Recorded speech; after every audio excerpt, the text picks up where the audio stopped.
One of the best things about flower farming, especially when you're building a business around it, is that you can shape it around your passions. You get to decide what to grow, what to sell, and how it all fits into your life as a whole. Now, at the same time, that freedom can be one of the hardest challenges.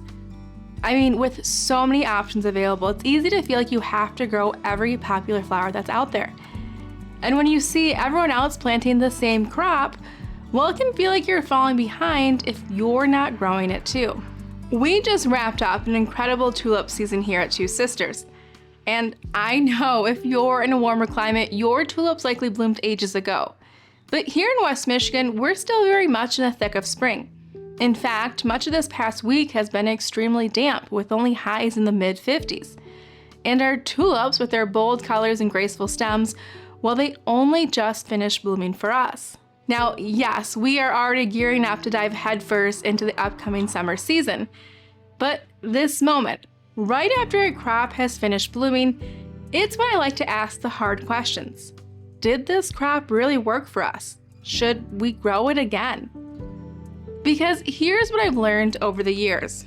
Just because something has worked once doesn't mean it always will. And just because something is beautiful doesn't mean it fits your business. So today I want to take you behind the scenes and walk you through how I evaluate whether a crop, like tulips, is truly worth growing on a small flower farm. I plan on sharing what's worked, what hasn't, and the honest questions that I ask myself before planting another round of tulips. And hopefully by the end of this video, you'll have a clear answer to the question that you might be asking yourself too. Should you grow tulips for cut flowers? I think it's easy to assume that once your farm reaches a certain point, once you've been doing this for a certain number of years, or you reach a certain revenue goal, that you stop asking yourself questions like this. But the truth is, you never stop evaluating. If anything, the more seasons that you have under your belt, the more intentional you become about how you use your space, time, and energy. Because every crop, it comes with a cost. Not just financially, but in labor, logistics, and mental bandwidth. That's why I come back to this practice of reflection after each and every season. It's not about being overly critical, but it's about making sure that the decisions that I'm making still align with the kind of business and life that I'm trying to build. And if you're just starting out, this kind of thinking is even more important. You don't need to grow what everyone else is growing. You don't need to do it all at once. But you do need to know what makes the most sense for you, for your climate, your space, your goals, your resources. That's what this video is really about. It's not a yes or no answer. It's a framework for helping you figure out if tulips deserve a spot on your farm. So let's break it down. Here's what I consider when I'm deciding whether or not tulips are still worth growing. The first thing I look at is timing. It's about understanding the entire tulip timeline and asking yourself, well, does this make sense for me and my circumstances? Now, with tulips, this question is actually twofold. Because first, there's the bloom time. For us here in West Michigan, tulips bloom in early spring, usually before anything else is ready. Which begs the question, well, do I actually need flowers during this time of year?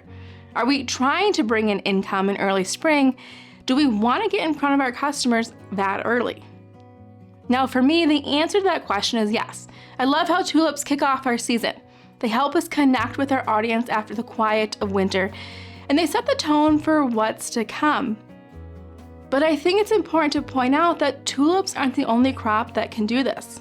Before we added tulips to our lineup, we actually used to rely on hardy annuals. Cool loving flowers grown from seed that could bloom a bit earlier than our warm season crops.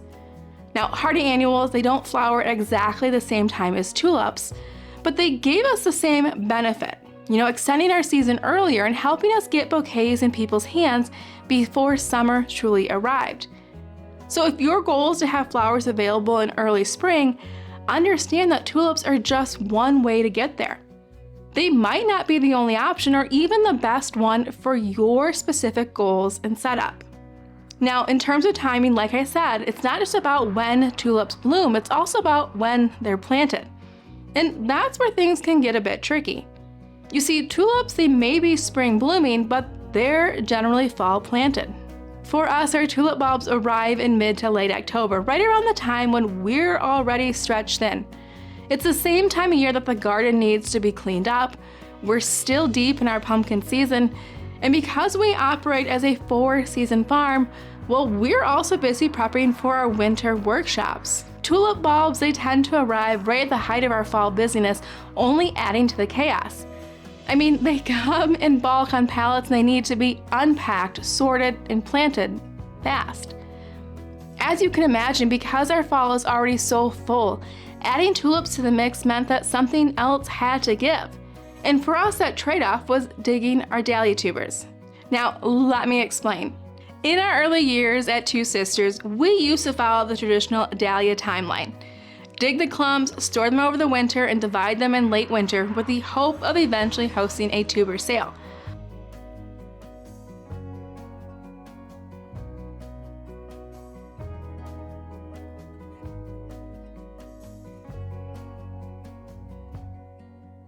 But the truth is, for reasons that I still can't quite explain, digging dahlias is the one task that I absolutely dread.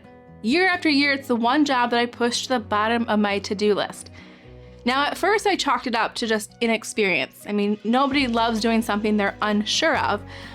But the more that I did it, the more I realized I just didn't enjoy it. And given the choice, I'd much rather plant tens of thousands of tulip bulbs than lift a single dahlia clump from our soil.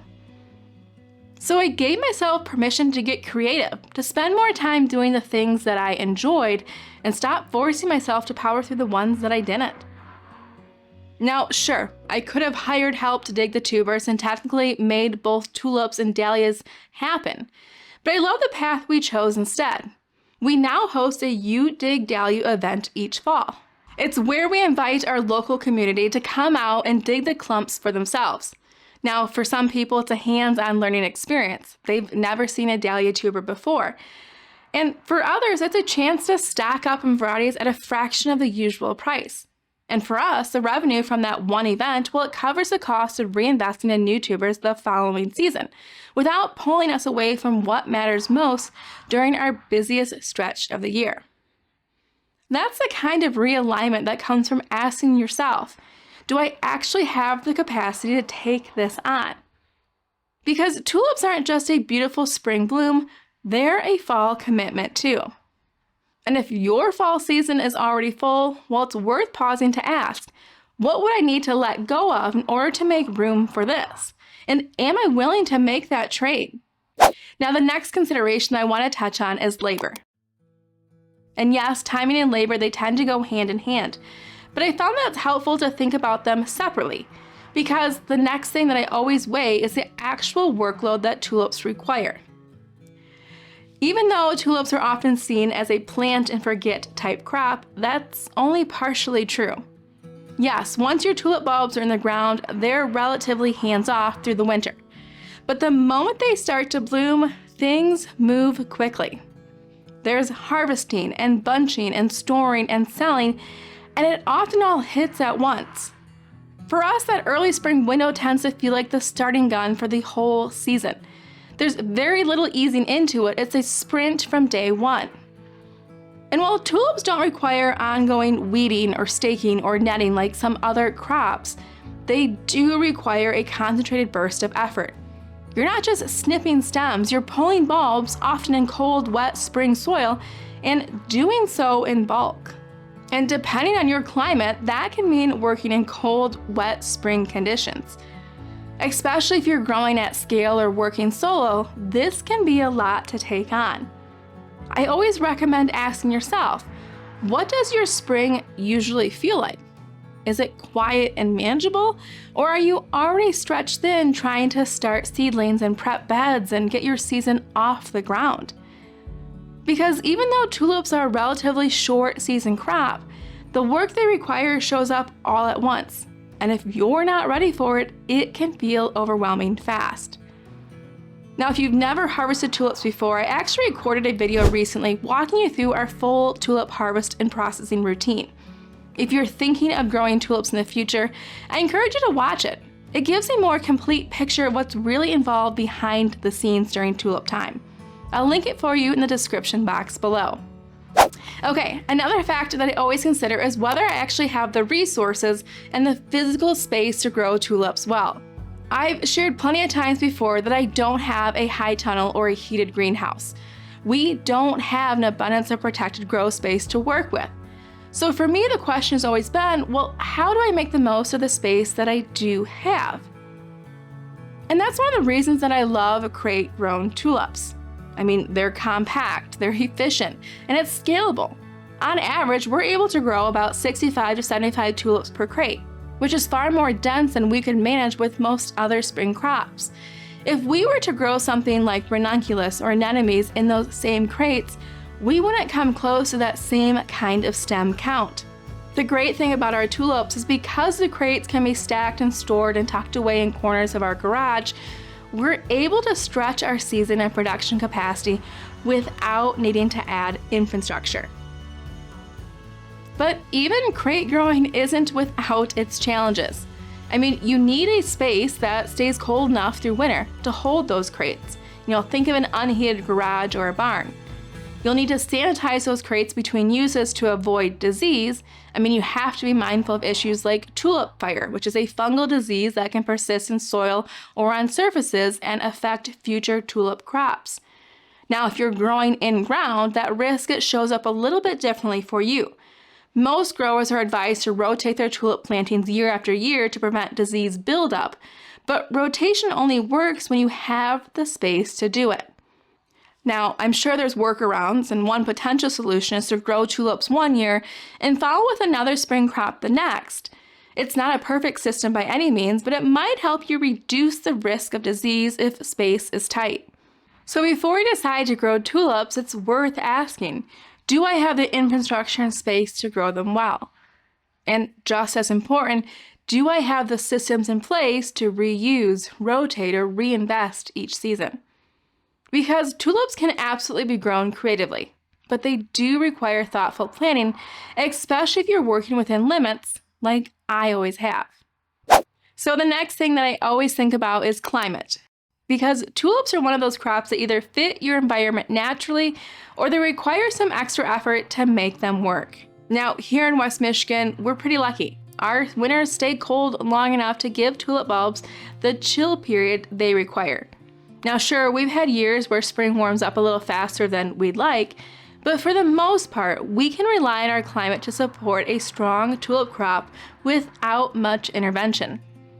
But I know that's not the case for everyone. If you're in a warmer zone, especially somewhere with mild winters, you might need to pre-chill your bulbs to mimic that winter dormancy. Or you might need to grow in crates and keep them in a cooler, or an unheated garage, or even inside a walk-in cooler, just to get them through their chilling period before they go out to bloom. Now, none of these workarounds are bad. Plenty of growers make them work beautifully, but they are worth factoring in, because when a crop doesn't naturally fit your climate, it often comes with added costs, extra planning, or a greater margin for error. So the question becomes, well, does your climate support tulips with minimal effort? Or would growing them require workarounds that might not make sense for where you're at in your season or in your business? There's no right or wrong answer here, but it's worth knowing up front which direction you're headed, so that if you do grow tulips, you're not caught off guard later. Okay, let's finally talk about demand. Of course, one of the biggest questions is, well, can I actually sell my stems? Tulips may be beautiful and exciting to grow, but that doesn't always mean that they'll fly off the shelf, especially in spring, when the supermarkets are fully stocked with cheap tulips, often at prices that local growers simply can't match. Now, here in West Michigan, we're fortunate. Our farm is located just 20 minutes from Holland, Michigan, home to the Tulip Time Festival. People around here love tulips. There's a regional appreciation for them that definitely plays in our favor. But even so, we still have to differentiate ourselves. And we do that by focusing on specialty varieties, the doubles, the fringes, and the parrot types. These are the kinds of tulips that you don't often find at Trader Joe's. They're unique and unexpected and visually striking, which makes it easier to position our product as something different and worth paying more for. Now still, not everyone is going to want or be able to pay that premium price, and that's okay. What matters most is whether you can connect your crop to a customer who values it. So ask yourself, is there demand for tulips in your area? Will they help bring in new customers, or will they serve your existing ones well?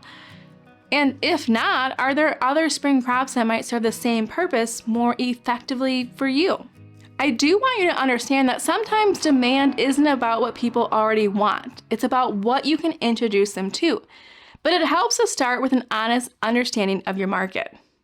The last thing that I always consider is risk. Because even with the best planning, tulips, they don't come with any guarantees. Unlike crops that you can start from seed, tulips require a more significant investment up front.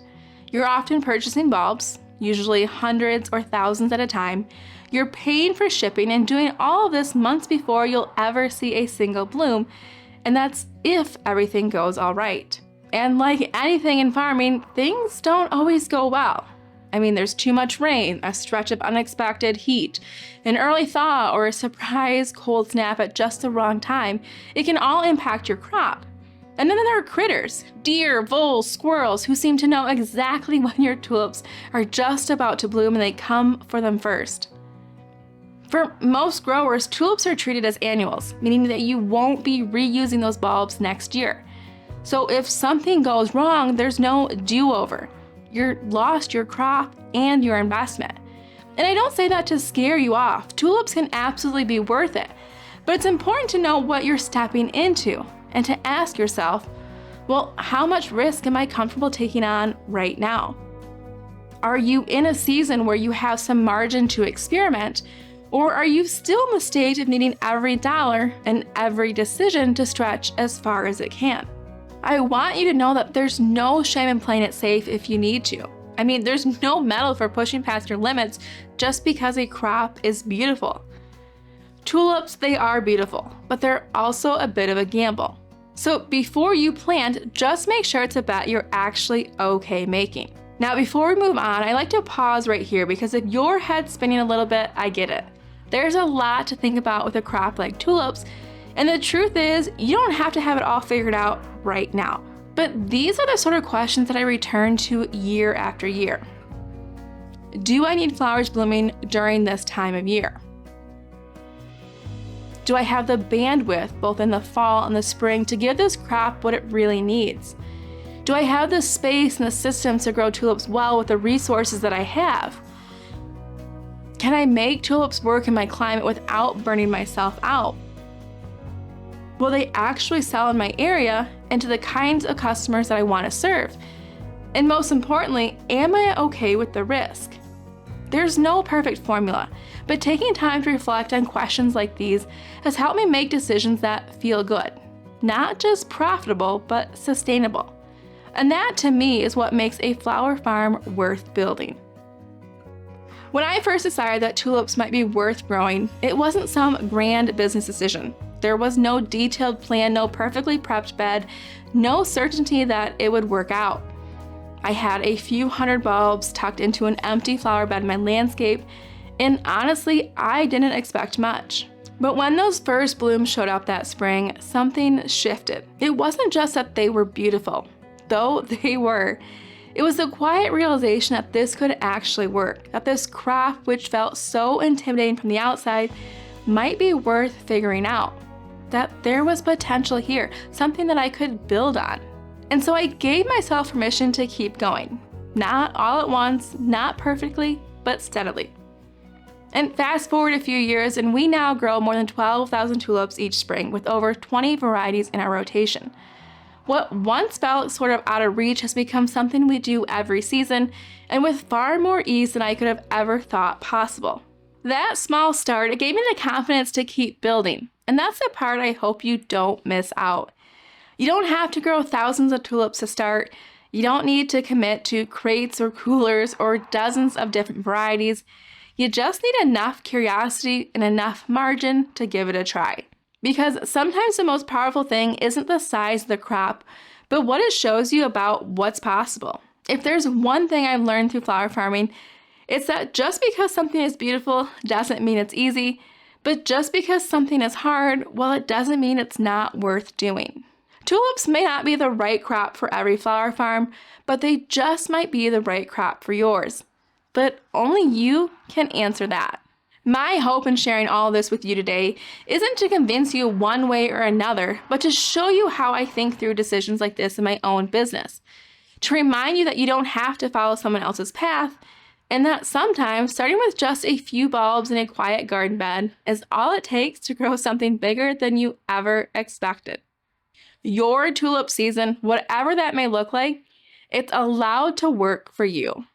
Okay, now next week I'll be sharing a video all about our favorite tulip varieties. It's a look at the blooms that we've loved most over the years and the ones that we keep coming back to. If you're starting to dream about your own tulip season, well, I hope that this video will help make the planning feel a little bit easier and a little bit more fun. So if you're not already, be sure to subscribe so you know when that video goes live. In the meantime, if you haven't already, be sure to check out this video here where I walk you through exactly what our tulip season looks like behind the scenes. From pulling bulbs to processing stems, it's a great companion to what we talked about here today. I hope you'll check it out. And as always, I can't wait to see you in the next video. Bye, guys.